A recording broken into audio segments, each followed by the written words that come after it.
G'day guys, kia ora, dunada, my name is Wildkard. Thank you for watching the Wildkard Rugby Show. Like, comment, and subscribe. And yes, everybody knows I'm a big fan of Wales because I live in the greatest part of Wales, New South Wales, okay? Of course, this was supposedly the oldest and longest running rivalry in the history of rugby. It goes all the way back to the original All Blacks that, toured Europe and then lost to only one team, and that was to the Welsh. 3 points to nil in a game of, I assume, must have been soccer or something. But apparently the referee was, I think it was a Scottish referee, and was pretty bad. But hey, the rivalry just really died off after a few years. The All Blacks haven't lost since after like the first 4 encounters where the All Blacks lost 3 out of the 4. The Welsh pretty much just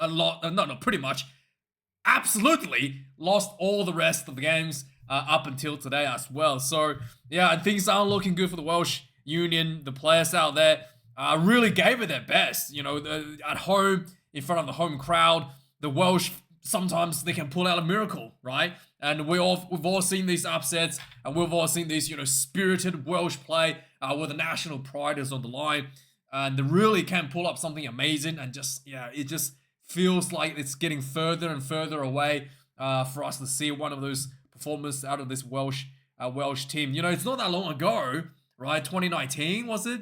Not that long ago. Wales was ranked number 1 in the world. Grand Slam winners and looked unbeatable. And the Warren Gatland was head coach of the Lions tour as well. Only to fall to this point, 12th ranking in the world.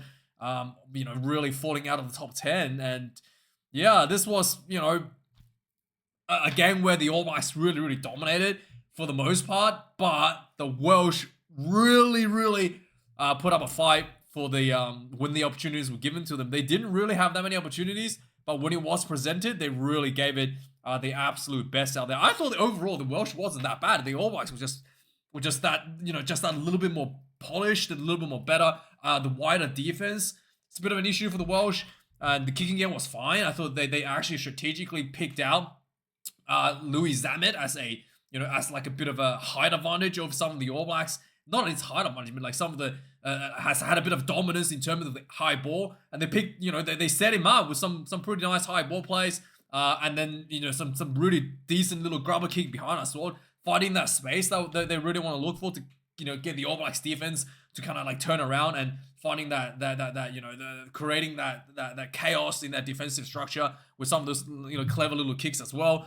There was a hat trick for Rogers for the Welsh as well, creating some space out wide, getting around the alt rush defense for the Welsh. So yeah, there was a lot of good stuff going out there for them, but it was just the bench came on really late. I noticed that like 5 people were put on in the last 10 minutes, and you can clearly see like a big fall off in terms of performance from there on as well. The All Blacks really hammered home the last 10 minutes when the Welsh reserves came on. Also, Reece Zammit, last game against Japan wasn't that great, but this game he really actually stepped up. I thought his defense was good, his attack was good, and overall just the work rate all around the park. He was just about everywhere and quite physical as well. He was, last week I thought he was really out of the game a little bit. This week he really, stepped up another level. He was absolutely outstanding. Reece Zammit getting himself back into the game. And this is the kind of like the performances you need to really get the Welsh rugby back in form. Is Reece Zammit still signed with Wales, or is he playing in England at the moment? Because you really wanted somebody like him, right, to inspire not just the fans, but the players around him at the club level to really try to grow the sport up a little bit, because he does have a little bit of cult following, and he does have has a pretty big social media following. So if you build like a club around him with some fans locally that really wants to show up and just see him as like the main attraction, you can really build something towards something here. But because he's got so much talent, and he's so he can really pull out something out of nothing. And yeah, and I really felt like the Welsh Union should do. If is he actually playing it in the UK?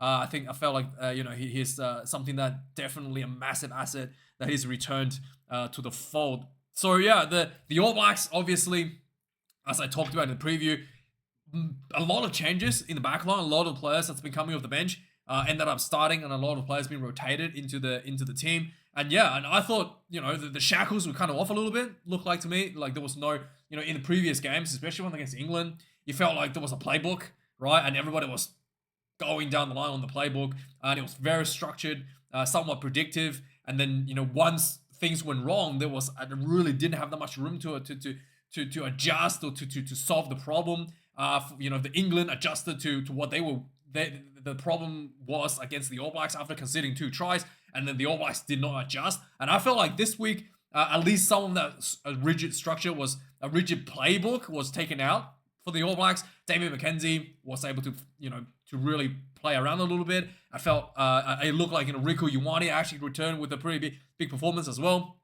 And most importantly, I thought Will Jordan was really stepping up in a fullback position, finding himself in the right places, really recognizing where the weakness is in the opposition line and putting himself in the right positions to exploit those opportunities, which I thought was missing quite a bit, to be honest, in previous rounds, because he really wasn't able to. Maybe he can see things, but he wasn't able to decide, pull those trigger as a result of the rigidness that was in the structure of the in the previous week. So I thought that's something that's a little bit different from the All Blacks there. The defense, probably one thing the All Blacks didn't work on the wider channels, but overall I thought the All Blacks were very, very patient. They kicked a couple penalty goals. I think one or two, a couple penalty goals, but really stayed patient and built a lot of pressure on the Welsh. And then just sustained pressure, and slowly but surely, with the fatigue building into the legs, the Welsh really crumbled and really fell apart later in the game, as you kind of would expect. Ruben Love was really outstanding as well, scoring a really nice individual try. But overall, this was definitely like something that a great opportunity for the All Blacks to give some of the newer guys an opportunity to show what they've got, and then maybe some of these players have different talents that maybe the starting players don't have. Maybe you can come up with some special strategies around them for the next, obviously this is the last game for next season for the All Blacks. The Welsh, however, still got one more game coming up against the Springboks next week. So they wanted to really build upon this and, maybe put up a good show again next week for their fans. This was also like the greatest Haka I've ever seen. They just dimmed the lights and they were just phone lighting up all around the stadium, like in a sea of stars, and then there was just beaming lights down the middle of the field where the All Blacks Haka were presented. Like there was like a red ambience surrounding the stadium. It was just absolutely awesome. Tamati Williams did the cheeky throw slitting action as well, which I'm pretty sure, I don't know, is it banned or is it not banned? I don't know, but I thought that was really cool. And then after the Haka, the Welsh just blasted Enter the Sandman over the speakers from Metallica, which was really, really cool as well. So yeah, the atmosphere was just outstanding and a great place to watch a rugby, if you don't mind the smog that was trapped in the stadium following the fireworks because they had the roof closed. But yeah, it was really, really nice atmosphere regardless. So yeah, that's pretty much what I wanted to say. Let's have a look at the match test of the game. 4 tries to Wales to the All Blacks 7, 278 run meters to the Welsh, 542 for the All Blacks. Apparently the guys on TV are saying the All Blacks had 1,000 run meters. That is a lot. I didn't think, I thought, 542 seems about right. 1,000 run meters? Usually the teams don't even kick that many meters. Like to run 1,000 meters, it's like a ridiculous amount. You have to imagine, when you have like All Blacks, maybe playing, the Springboks or something, or you have a Springboks playing the White Welsh or something back in Warren Gallen days where they're just pumping, high ball down the field. Those times, there was only about 1,000 meters of kick meters. So to run 1,000 meters, you could imagine how many running you have to do to actually get there. So I don't think it was right, 1,000 run meters, but 542 run meters sounds about right to me. Double that of the Welsh. 167 carries for the All Blacks to the Welsh 77. 14 defenders beaten for Wales, so not too bad there. 38 defenders beaten for the All Blacks. 8 turnovers conceded for the All Blacks and 6 against the Welsh. 223 tackles, 38 missed tackles for Wales. I mean, after that is a lot of missed tackles and a lot of tackles made. Overall, the percentage is actually not too bad if you consider the overall percentage, but like the raw tackle amount is really important because yeah, every few missed tackle leads into a try. That is just basically like the percentage is less important than the raw number. 85 tackles made for the All Blacks, 14 missed tackles for themselves there. 20 kicks in play for Wales, 28 for the All Blacks. 1 missed goal for Wales, 100%. David McKenzie, not under pressure, and he's pumping those over like there's like his breakfast. 718 kick meters to 569 kick meters for Wales. Like you can see, the kick meters, it's not even 1,000. How can you run 1,000 meters when teams really have to push the kicking game to get to 1,000 in terms of kick meters? So I really didn't think that was right. Line outs, 8 for the Wales, 2 lost. 15 for the All Blacks, no loss there. Scrums was pretty okay for both teams, no losses. 2 for Wales, 4 for the All Blacks. Penalties conceded, 14 against Wales, 2 yellow cards. 4 against the All Blacks, no yellow cards. Both the yellow cards.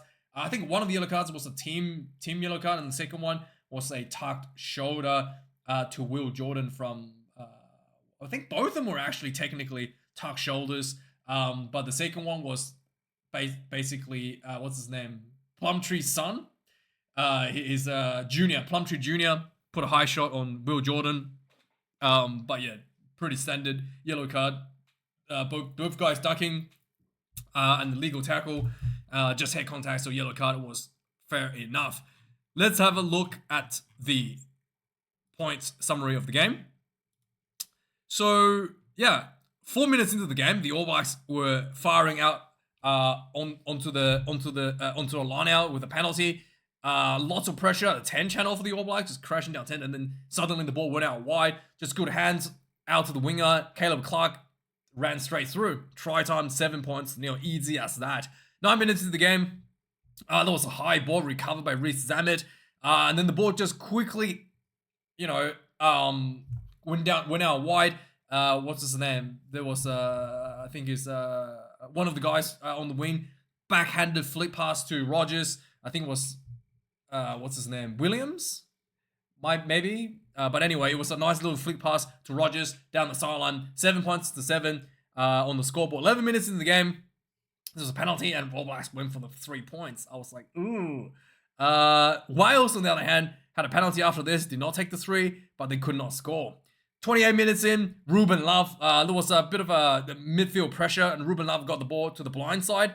He just stepped over his right foot and just bang, turned on an angle, punched himself straight through under the post. Try time, 7 points to 17.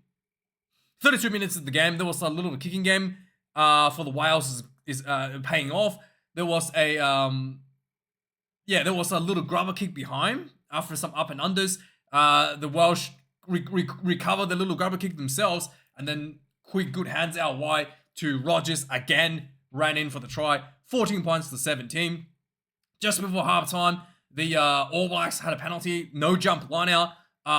They kind of went for like a little, the player got sacked, the ball came out to a crash pod. Tamati Williams ran through, spun around like 3 players on him, still spun him out for the try. 14 points to 24, halftime. 42 minutes in the game, in the second half, there was a bit of a charge down from Wales. There was a so there was a bit of a charge down from Wales. They got the ball back. The ball just went really deep for the Welsh, and the rush defense came out to try to shut it down. Couldn't quite get there. The ball went out wide to, I think it was Llewellyn, who gets a quick hand over to Rogers, ran down the sideline. Hat-trick time, 21 points to 24. Wales coming right back into it. 46 minutes then, there was a couple of denied tries for the All Blacks. Will Jordan looked like he scored. Will Jordan looked like he set up a try for Caleb Clark, but there was no try. There was a knock-on going into it, and the referee actually said it was Plumtree that caused the knock-on illegally, but Plumtree was just getting shuffled off the ball because he was tackled on top of the ball, and then there was a knock-on. I didn't think it was Plumtree's fault at all, but the referee thought it was different. And then the All Blacks win again, and it looked like they scored again. The referee on field, there was some more, I think. There was a loose ball. Will Jordan ran through, and he got tackled and looked like he grounded the ball, and the referee said it was try, and TMO review looked like the ball was held up. But the TMO actually said we can't overrule your decision on field because your on-field decision was a try. It's not clear if the ball touched the ball, touched the ground or not. But the referee actually said that the ball looks like it was held up first, and then it was grounded after he had lost momentum, and then reversed the call, her own call on the field. Holly Davison, reversed her own call on the field. So it was held up, no try. But after this, the All Blacks continued their pressure. There was into the 22. Eventually, there was a crossfield kick for I think it was for who was it? Yeah, for Rieko Ioane, and then he got the ball, grounds the ball into the corner. There was a bit of a weird bounce as well. Then he got the ball, play in front of him. He just ran straight through. Just still dunked the ball into the ground. 21 points to 31. 57 minutes in, Gareth Davis, there was repeated penalty warning as well. No arms tackle, sent off for, and a head-on-head collision as well. Went off for a yellow card. 59 minutes with a play in the bin. All Blacks really starting to dish out some punish. Lots of crash ball midfield, and eventually went back to the blind side. Save Reese, just stepped through a couple of defenders, went into the corner. 21 points to 38. 67 minutes, Plumtree gets sent off for a high shot on Jordan, Will Jordan. 70 minutes in, there was again the what do you call it? Again, there was an All Blacks wide ball out to Will Jordan. Looked like it might be a bit of forward pass, but he could get a defender right in front of him and quickly flung the ball out to Seth Reese. Nice bit of footwork, winning for the try. 21 points to 45. The referee said was no forward pass. 76 minutes to the game. With one play in the bin, Wales backed themselves to push for the try. There was like a high ball where Rizama recovered, and then the ball came back out. Quickly passed down to what happened? Oh yeah. Anyway, there was a field pressure in the midfield. Then it came back to Rizama, and Rizama basically like a basketball dunk. Really stretched out into the corner. Really nice to stay off the ground. Whilst it was hovering over the sideline. 26 points to 45. Finally, 78 minutes into the game, there was a high ball that was recovered by Will Jordan. The ball came back out. Quick hands out wide to Fainga Nuku, who ran through a defender, linked up with Rieko Ioane, and then linked up again with Caleb Clark. Ran in for the try. 26 points to 52. Big finish in the last, 3 tries, and how many was it? There was 2 tries in the last 10 minutes for the All Blacks. 1 try for Wales. The reserves came on in the last 10 minutes or so. Yeah, not really under a lot of pressure there for the Welsh in the last stretch of the game. But yeah, it is going to be tougher next week. Let me know your thoughts on this game, and let me know your thoughts on what do you think of the Welsh. What do you think about the Wales and the direction that the Union is going? Thanks for watching, guys. Like, comment, subscribe, and I'll see you guys later for more reviews. Cheers.